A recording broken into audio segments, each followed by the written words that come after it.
Hello friends, सपूरा classes में आपका स्वागत है। आज हम पढ़ने जा रहे हैं rhyme royal, Spencerian stanza, terza Raima, Ottawa Raima, quatrain, heroic quatrain और हीरोइक कपलेट। तो चलिए राइम रोयल से शुरू करते हैं।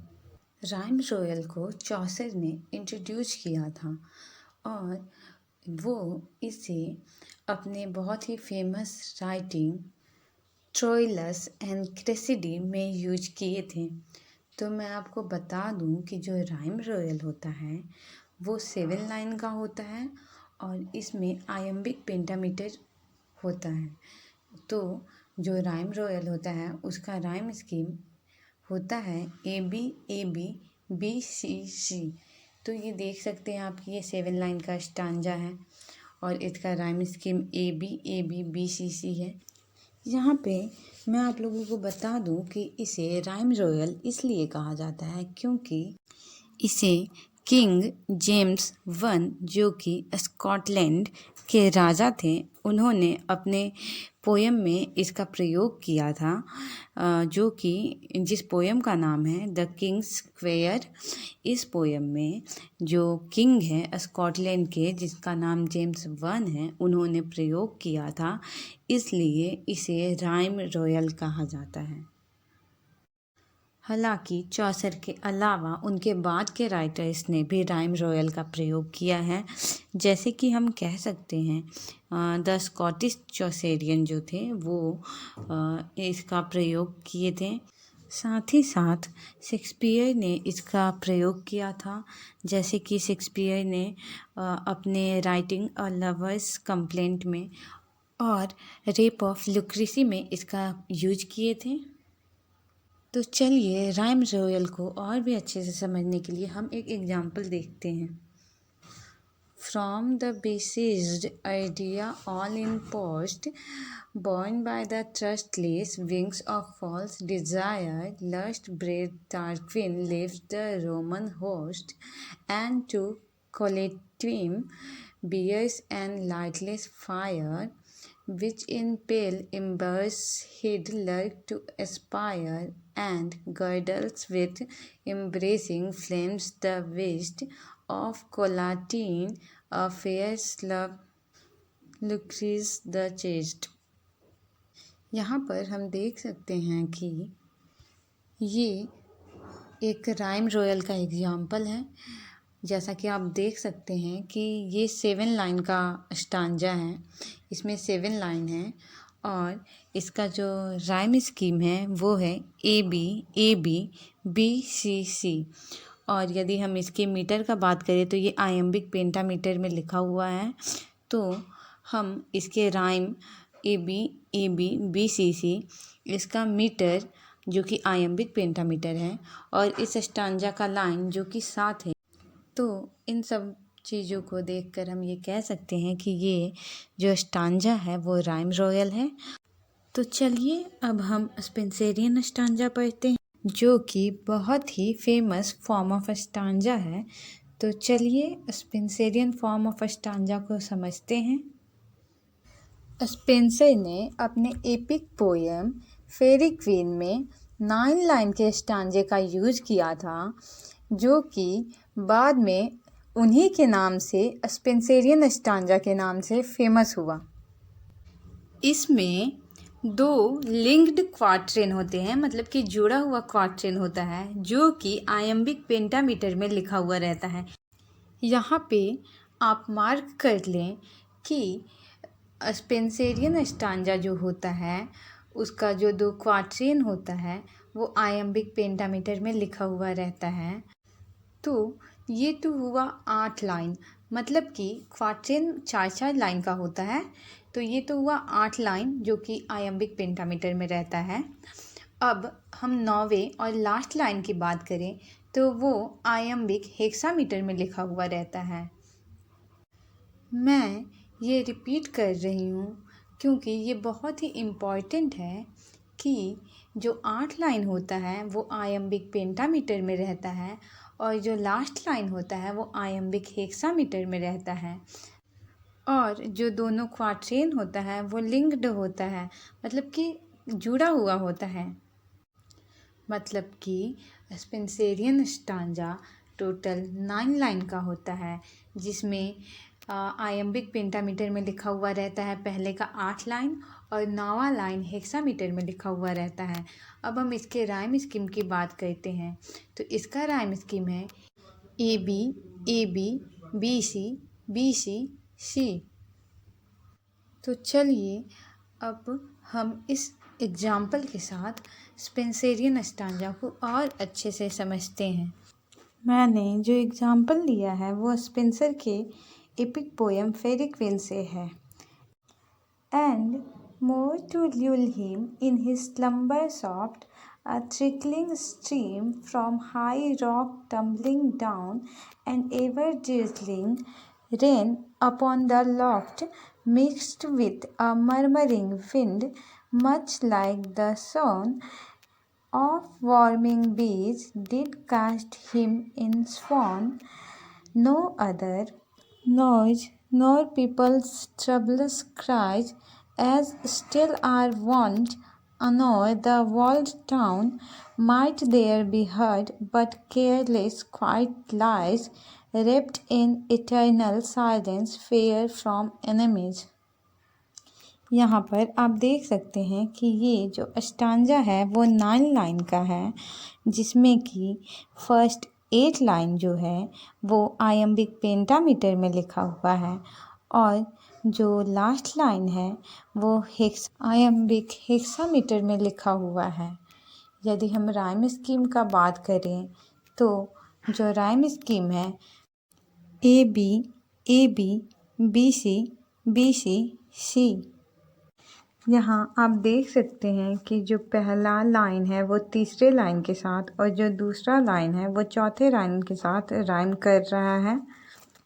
और जैसा कि हमने कहा था कि जो दोनों क्वाट्रेन है वो लिंक्ड होता है। यहाँ आप देख सकते हैं कि जो चौथा लाइन है उसका राइम स्कीम भी बी है और जो 5वां लाइन है मतलब कि जो नेक्स्ट क्वाट्रेन का फर्स्ट लाइन है और जो फर्स्ट क्वार्टर का लास्ट लाइन है मतलब कि लाइन 5 और 6 दोनों का ही राइम स्कीम बी है और दोनों कनेक्टेड है, लिंक्ड है। यदि हम अदर पोएट का बात करें तो टॉमसन एंड बर्न दोनों ने ही इसका सक्सेसफुली यूज किया है। बायरन ने भी अपने पोएम चाइल्ड हेरोल्ड में इसका यूज किया है। किट्स ने the eve of saint Agnes में स्पेंसेरियन स्टांजा का यूज किया है और सेली ने एडोनाइस में और द रिवोल्ट ऑफ इस्लाम में स्पेंसेरियन स्टांजा का यूज किया है। टेनिसन ने अपने famous poem the lotus eaters में भी स्पेंसेरियन स्टांजा का यूज किया है। तो कंक्लूजन में मैं ये बतलाना चाहूँगी कि जो स्पेंसेरियन स्टांजा होता है वो 9 लाइन का स्टांजा होता है और उसमें 8 लाइन आयम्बिक पेंटामीटर में लिखा होता है और लास्ट लाइन जो 9th लाइन है वो आयम्बिक हेक्सामीटर में लिखा होता है और उसका जो राइम स्कीम है वो ए बी बी सी होता है और उसका क्वाट्रेन लिंक्ड होता है। तो चलिए अब तर्जा राइमा पढ़ते हैं।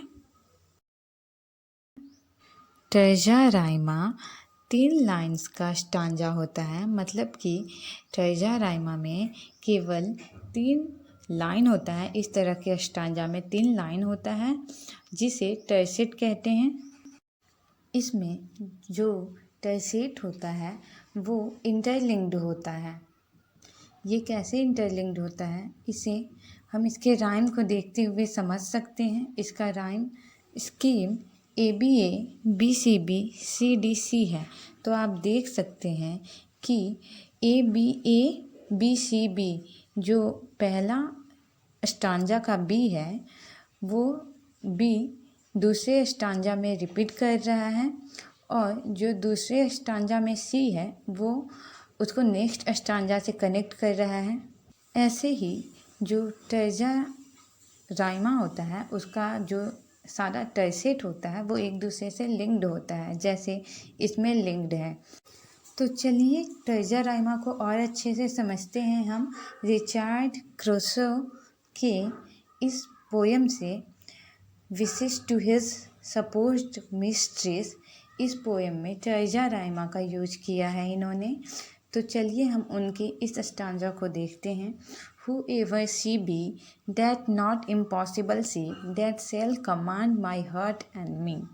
यहाँ पे आप देख सकते हैं कि ये एक टर्सेट है, मतलब 3 लाइन का स्टांजा है।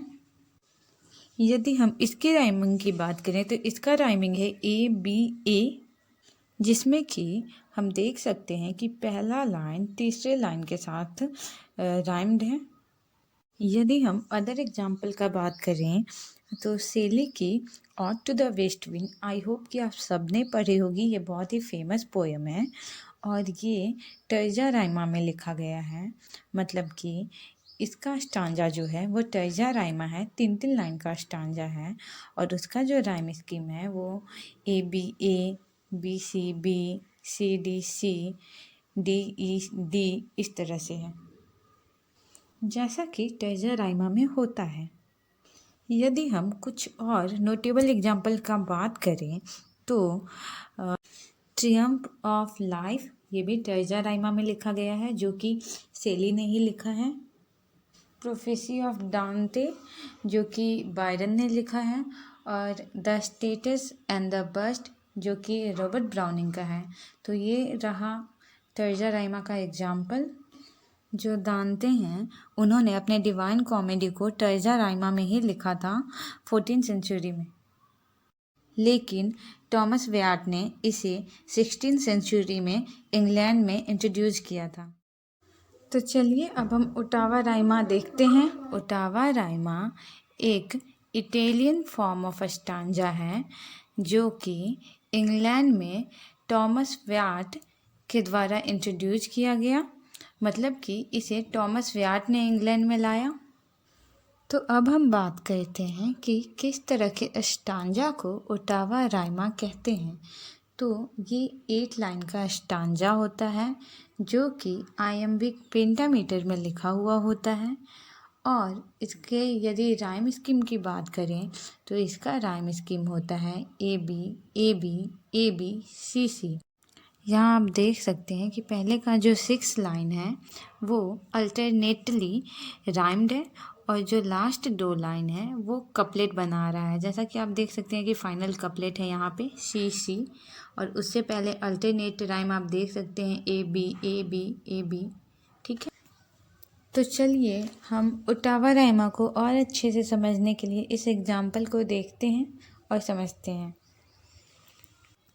Juan was taught from out the best tradition, expurgated by learned man who plays judiciously from out the schoolboy's vision the grosser parts, but fearful to deface too much their modest bard by this omission, and pitying sore his mutilated case, they only add them all in an appendix which saves, in fact, the trouble of an index। यहाँ पे आप देख सकते हैं कि ये जो example है वो ओटावा राइमा का है, क्योंकि आप यहाँ देख सकते हैं जैसा कि ये जो स्टांजा है वो 8 लाइन का है और इसका जो राइम स्कीम है वो A-B-A-B-A-B-C-C है। ओटावा राइमा नरेटिव मेजर है, जैसा कि चौसेरियन स्टांजा होता था, लेकिन ये मोर एडिप्टेबल, मोर सूटेबल है ह्यूमर और सटायर के लिए। बायरन इसका सटायर के लिए प्रयोग करते हैं अपने work the vision of judgement में, और वो ओटावा राइमा का यूज़ मॉक हीरोइक अफेक्ट के लिए भी करते हैं डॉन जुआन में। यदि हम और एग्जाम्पल्स की बात करें तो सेली एंड किट्स ने इसका यूज़ किया है। सेली का work the which of Atlas में उन्होंने इसे प्योर नैरेटिव्स के लिए यूज किया है और किट्स का work the port of BECIL में उन्होंने ओटावा राइमा का यूज किया है। तो चलिए अब हम क्वाट्रेन को समझते हैं। जो क्वाट्रेन है वो 4 लाइन का स्टांजा होता है जिसमें कि वेरियस मतलब कि अलग अलग मीटर्स एंड राइम स्कीम हो सकता है। जैसे कि यदि हम मीटर का बात करें तो आयम्बिक पेंटामीटर, या यदि हम राइम का बात करें तो ए बी या ए बी ए, इस तरह का राइम हो सकता है। क्वाट्रेन बहुत ही फेमस इंग्लिश वर्सिफिकेशन है जिसका कि बहुत अधिक और बहुत ही अच्छा यूज हुआ है। इसके बहुत सारे राइटर्स ने यूज किया है। तो चलिए क्वाट्रेन को बहुत ही अच्छे से समझने के लिए हम इस एग्जाम्पल का प्रयोग करते हैं। ये एग्जाम्पल मैंने शेक्सपियर के सोनेट 116 से लिया है जो कि क्वाट्रेन का ही एग्जाम्पल है। तो चलिए इसे समझते हैं। Let me not to the marriage of true ट्रू माइंड्स admit impediments. Love is not love, which alters when it alteration finds or bend with the remover to remove. यहाँ आप देख सकते हैं कि जो राइम स्कीम है वो है ए बी। यहाँ आप देख सकते हैं जो राइम्स है minds, finds, love, remove. Minds and find A है और लव और रिमूव बी है। यदि हम मीटर का बात करें तो ये आयम्बिक पेंटामीटर में लिखा हुआ है। तो चलिए अब हम दूसरा एग्जाम्पल लेते हैं। ये मिल्टन के द्वारा लिखा गया पोयम है हाउ सून हैथ टाइम, और ये भी एक क्वाट्रेन का ही एग्जाम्पल है। इसके राइम स्कीम को यदि हम देखें तो इसका राइम स्कीम है A B A. So I hope कि आप लोगों को क्वाट्रेन समझ में आ गया होगा। क्वाट्रेन एक स्टांजा होता है जो कि 4 लाइन का होता है और जिसमें various meters and rhyme scheme हो सकते हैं। यहाँ पर मैं आप लोगों को कॉमन क्वाट्रेन बतलाना चाहूँगी जिसका कि राइम स्कीम ABCB होता है या ABAB होता है। इसकी खासियत ये है कि इसका जो मीटर होता है वो अल्टरनेटिव 4 और 3 फुट का होता है। मतलब कि एक लाइन 4 फुट का होता है और उसके बाद वाला लाइन 3 फुट का होता है। और जब ये क्वाट्रेन मतलब कॉमन क्वाट्रेन हिम्न में यूज होता है तो उसे कॉमन मेजर कहा जाता है। और अब हम हीरोइक क्वाट्रेन की बात करते हैं। तो हीरोइक क्वाट्रेन उसे कहते हैं जिस क्वाट्रेन में राइम स्कीम ABAB हो और जो कि आयम्बिक पेंटामीटर में लिखा गया हो। मतलब कि हीरोइक क्वाट्रेन जो है वो आयम्बिक पेंटामीटर में लिखा जाता है और उसका राइम स्कीम ABAB होता है। तो चलिए हम हीरोइक क्वाट्रेन का एक एग्जाम्पल देख लेते हैं। The curfew tolls the knell of parting day. The lowing herd winds slowly over the lea. The ploughman homeward plowed his weary way and leaves the world to darkness and to me. यहाँ पर आप देख सकते हैं कि ये quatrain है, इसमें 4 लाइन है और इसका जो राइम स्कीम है वो ABAB है और ये आयम्बिक पेंटामीटर में लिखा गया है। यदि आपको आयम्बिक पेंटामीटर नहीं समझ में आया है तो मैं डिस्क्रिप्शन में लिंक डाल दी हूँ, आप वहाँ जा कर के डिस्क्रिप्शन के लिंक पर क्लिक करें और आयम्बिक पेंटामीटर को बहुत ही अच्छे से समझ लें। तो चूँकि ये आयम्बिक पेंटामीटर में लिखा गया है, इसका राइम स्कीम ABAB है, तो हम कह सकते हैं कि ये हीरोइक क्वाट्रेन है। तो चलिए अब हम नेक्स्ट स्टांजा फॉर्म को समझते हैं। अब हम पढ़ेंगे हीरोइक कपलेट। तो चलिए हीरोइक कपलेट को समझते हैं। हीरोइक कपलेट में 2 आयम्बिक पेंटामीटर्स वाला लाइन राइम्ड होता है। मतलब कि इसमें 2 आयम्बिक पेंटामीटर्स होते हैं, मतलब 2 लाइन्स होता है, दोनों आयम्बिक पेंटामीटर्स में होता है और दोनों राइम्ड होता है। हीरोइक कपलेट का बहुत यूज करते थे पोप। पोप ने हीरोइक कपलेट का बहुत यूज किया है। हम पोप के पोयम इसे ऑन मैन को एग्जाम्पल के तौर पे ले सकते हैं। उसका बहुत ही फेमस लाइन है, know then thy self, presume not God to scan, the proper study of mankind is man. ये हीरोइक कपलेट है। यहाँ आप देख सकते हैं कि ये राइम्ड है, स्किन मैन ये राइम्ड है। साथ ही साथ यहाँ आप देख सकते हैं कि ये आयम्बिक पेंटामीटर में है, तो ये हीरोइक कपलेट है। आई होप कि आपको ये वीडियो पसंद आया होगा। Please like share and subscribe.